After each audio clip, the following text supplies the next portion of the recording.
कहानी की शुरुआत में हम डेविड नाम के एक आदमी को देखते हैं जो सुबह सुबह अपने 8 साल के बेटे जेक को उठा रहा था ताकि वो स्कूल के लिए लेट ना हो जाए। जब जेक ने कोई जवाब नहीं दिया तो डेविड उसके पास गया। जेक का चेहरा देखते ही उसके होश उड़ गए क्योंकि जेक ने सांस लेना बंद कर दिया था और उसके मुंह से झाग निकल रहे थे। अब डेविड तुरंत उसे लेकर हॉस्पिटल पहुंचा और तब उसे पता चला कि सिर्फ उसके बच्चे के साथ ये नहीं हुआ था, पूरा अस्पताल बच्चों को हाथ में लिए माँ बाप से भरा हुआ था। इसके बाद टीवी पर खबर आई कि दुनिया भर में 9 साल से कम उम्र के बच्चों की यही हालत हो गई थी। एशिया, ऑस्ट्रेलिया, अफ्रीका, हर जगह से इसी तरह की खबरें आ रही थी, मगर किसी भी साइंटिस्ट के पास इसका कोई जवाब नहीं था। जल्द ही सभी माँ बाप अपना गुस्सा जताने के लिए सड़कों पर उतर आए, मगर ये कोई नहीं जानता था कि इसका असली जिम्मेदार कौन है। देखते ही देखते कुछ हफ्ते, महीने और फिर साल बीत गए, मगर बच्चे कभी ठीक ही नहीं हुए। जो भी बच्चे उस साल के बाद पैदा हुए वो भी इसी तरह अधमरे पैदा हुए,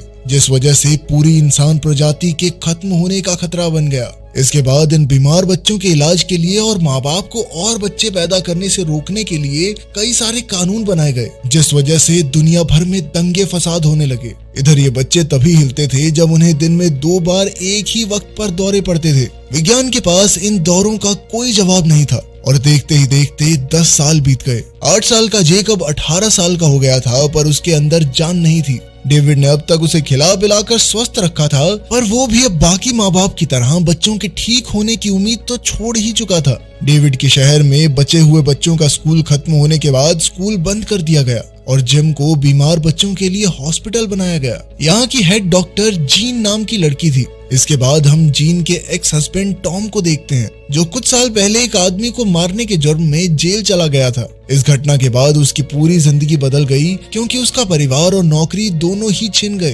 खैर, अब जेल में सजा काटने के बाद टॉम रिहा हो गया था। टॉम के पास रहने को कोई जगह नहीं थी, इसलिए डेविड ने उसे अपने घर में पनाह दी। यही टॉम ने जेक को देखा। उसने देखा कि डेविड जेक के लिए कई सारी मेडिकल मशीन्स भी लाया था। उसने डेविड से पूछा कि इस सब में काफी खर्चा हो गया होगा ना, पर डेविड ने कहा कि इससे उसका बेटा ठीक हो जाए तो वो अपनी सारी जिंदगी की कमाई भी लगाने को तैयार है। डेविड का मानना था कि जेक कुछ बोल तो नहीं सकता, मगर उसे अपने आसपास की हर एक चीज महसूस होती है। खैर, शाम को टॉम जीन से मिलने गया, मगर जीन उसे देखकर खुश नहीं थी। जीन ने अकड़ कर उसे दूर चले जाने को कहा। टॉम तो अब भी उसे प्यार करता था, मगर जीन उसे सिर्फ एक कातिल समझती थी। खैर, अगले दिन टॉम अपने पुराने दोस्त से मिलने गया जो एक पुलिस इंस्पेक्टर था। वहाँ उसने एक लड़का लड़की को देखा जिन्हें लोगों के घरों में घुसने के लिए गिरफ्तार किया गया था। 10 साल पहले उनकी उम्र 9 साल से कुछ ही दिन ज्यादा थी, इसीलिए वो बाकी बच्चों की तरह अधमरे होने से बच गए। अब ये दोनों छुप छुपा कर लोगों के घरों में घुसकर उन अधमरे बच्चों से बात करने की कोशिश करते थे, पर कोई नहीं जानता था कि वो ऐसा क्यों कर रहे हैं। इसके बाद हम एक डॉक्टर को जिम जाते हुए देखते हैं, और अचानक वो वहीं जमी रह गई क्योंकि सभी बच्चे वापस जिंदा हो गए थे और न जाने क्यों उसे गुस्से से घूर रहे थे। डॉक्टर को अपनी आंखों पर विश्वास ही नहीं हुआ और अचानक एक लड़की ने उस पर हमला कर दिया। वहीं दूसरी ओर रात को टॉम डेविड के घर में था। जब उसकी आंख खुली और उसने देखा कि टीवी पर इमरजेंसी घोषित कर दी गई है, वो तुरंत जेक के कमरे में गया, पर जेक तो गायब था। फिर उसने डेविड के कमरे में जाकर देखा कि डेविड का चेहरा बुरी तरह काट कर उसकी हत्या कर दी गई थी। तभी अचानक जेक ने पीछे से टॉम पर हमला कर दिया। वो जेक के हाथों मरने ही वाला था कि तभी जीन के भाई सैम ने ऐन वक्त पर वहां आकर उसकी जान बचाई। सैम ने जेक के सर पर लोहे की रॉड से वार करके उसे खिड़की से नीचे फेंक दिया। फिर सैम ने टॉम को बताया कि पूरे शहर के बच्चे जाग चुके हैं और उनका एक ही मकसद है, सभी बड़े इंसानों की जान लेना। ये कोई नहीं जानता था कि वो ऐसा क्यों कर रहे हैं और चारों ओर दहशत का माहौल था।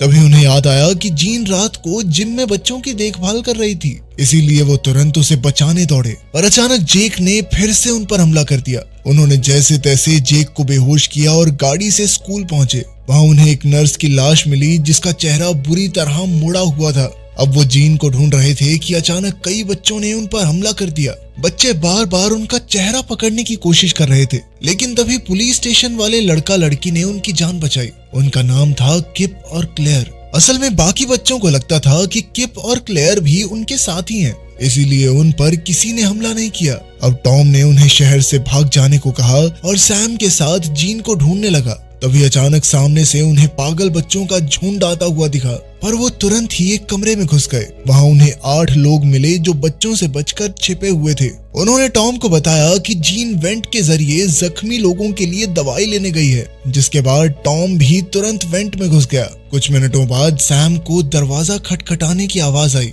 इसीलिए उसने बचे हुए लोगों को लॉन्ड्री पाइप के जरिए नीचे जाने को कहा। उन्होंने चद्दरों को बांधकर रस्सी बनाई और एक एक करके नीचे जाने लगे। आखिर में सैम गया, पर रास्ते में उसे बाकियों के चिल्लाने की आवाज सुनाई दी। वो समझ गया कि उन पर हमला हुआ है, इसीलिए वो जल्दी से ऊपर आया और उसने रस्सी खोल दी, पर उसकी गलती की वजह से ऊपर आ रही एक नर्स वापस नीचे गिर गई और उसकी मौत हो गई। उधर टॉम वेंट में था जब एक बच्चा उसके सामने आ गया। वो टॉम पर हमला करने ही वाला था कि ऐन वक्त पर जीन ने उसे इंजेक्शन दे दिया। इसके बाद वो दोनों वेंट से बाहर आकर बाकियों के पास गए, पर कमरे में जाकर उन्हें पता चला कि सैम के अलावा सबकी मौत हो गई थी। ये देखकर जीन का दिल बैठ गया, मगर टॉम ने उसे सहारा दिया और वो तीनों बाहर निकल आए। वहीं किप और क्लेयर भी उनके साथ शामिल हो गए। फिर बाद में उन्हें एक पुलिस वाला मिला जो बचे हुए लोगों की हिफाजत के लिए आया था। तभी अचानक एक गार्ड ने क्लेयर को बंदी बना लिया, क्योंकि उसे लगा कि वो बाकी बच्चों की तरह है। बाकियों ने उसे समझाया, पर तभी असली अधमरे बच्चे उस पर हमला करके उसे घसीट कर ले गए। बाहर शेरिफ की पत्नी नोरा और एक इंस्पेक्टर बचे हुए थे।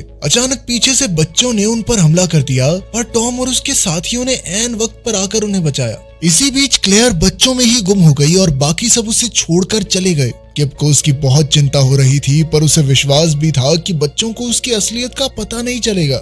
इसके बाद उनका ग्रुप एक चर्च में रुका, जहां जीन ने सैम की जख्मी टांग पर पट्टी की। फिर बाकी सब एक सुरक्षित कमरे में थे कि टॉम चर्च की छानबीन करने निकला। इसी दौरान एक लड़की ने उस पर हमला कर दिया। तभी शेरिफ दौड़कर वहां आया और उसने देखा कि ये लड़की उसकी ही बेटी थी। उसकी पत्नी नोरा अपनी बेटी की यह हालत देखकर रोने लगी, इसीलिए उन्होंने लड़की को मारने की बजाय रेलिंग से बांध दिया। उधर किप को एक पादरी की डायरी मिली, जिसमें उसने अपने अजीबोगरीब सपनों के बारे में लिखा था।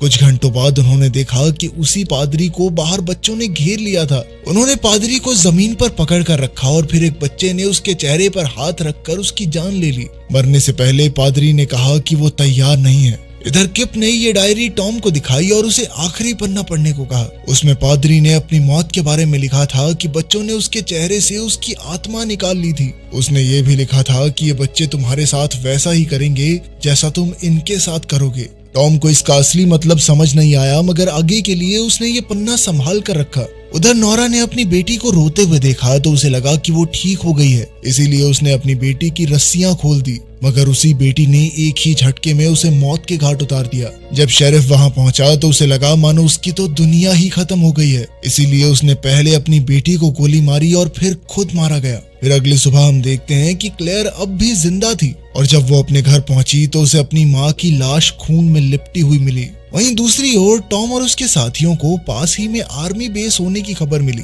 और उन्हें लगा कि वहां पहुंचकर ही वो सुरक्षित रह सकते हैं। उन्होंने अपना सामान बांधा और बाहर निकले, मगर उनकी गाड़ी खराब थी। असल में बच्चे अब गाड़ियों के इंजन को खराब करना भी सीख गए थे और उन्होंने मोहल्ले की सारी गाड़ियां ऐसे ही खराब कर दी थी। तभी टॉम को याद आया कि डेविड के गैराज में भी तो एक गाड़ी है जिसे वो आर्मी बेस तक ले जा सकते हैं। अब सैम चल नहीं सकता था, इसीलिए वो और इंस्पेक्टर चर्च में रुके और बाकी सब डेविड के घर पैदल गए। उनके गाड़ी लेकर निकलने से पहले ही एक लड़की बंदूक लेकर उनके सामने आ गई। तभी अचानक क्लेयर ने वहां आकर लड़की को मार डाला। उसने सबको बताया कि बच्चे बहुत तेजी से नई नई चीजें सीख रहे हैं और अब उन सबके पास बंदूकें हैं। उधर चर्च में बच्चों के एक झुंड ने सैम और इंस्पेक्टर पर हमला बोल दिया था। कुछ देर बाद जब उनके साथी चर्च में पहुंचे तो उनकी लाशें देखकर सबका दिल टूट गया। जीन अपने भाई सैम के पास बैठकर फूट फूट कर रोने लगी। अचानक वो उठी और उसने सभी बच्चों को मौत के घाट उतारने का फैसला किया। फिर जब वो गाड़ी बेस की ओर ले जा रहे थे तो बाहर से 2 लड़कों ने गाड़ी पर गोलियां चला दी।